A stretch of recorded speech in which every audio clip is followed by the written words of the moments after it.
They all say in the production now I'm a little bit crazy because I switch Vivaldi 4 Seasons and I just carry on, you know, with the music, working with chocolate. And the chocolate work is just relaxing. Yeah, it's yes, you have to be very precise, you have to be very careful, you have to stick to the techniques and everything, but it's so many. It's like kids playing with Play-Doh.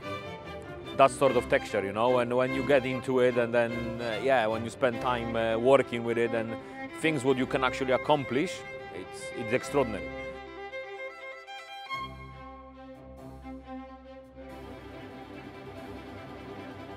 I never been trained just as a pastry chef.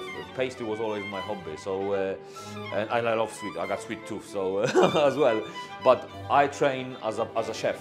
Moving completely into patisserie was something as well what I wanted to do it because it's fun, it's more, it's science, and then we created. So we will create a dessert based on even a drawing or a sketch from the client, and then we can turn it over that fast and say, right, in next 72 hours you were gonna have samples.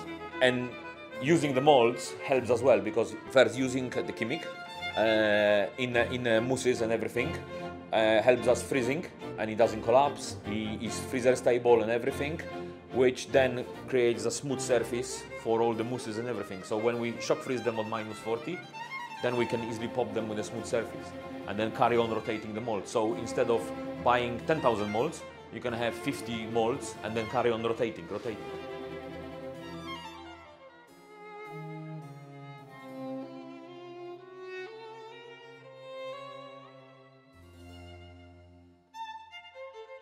Food is science, it's always been science, and pastry is very detailed as well, yeah? It's using small equipment and it's still doing on a large scale by using hand skills.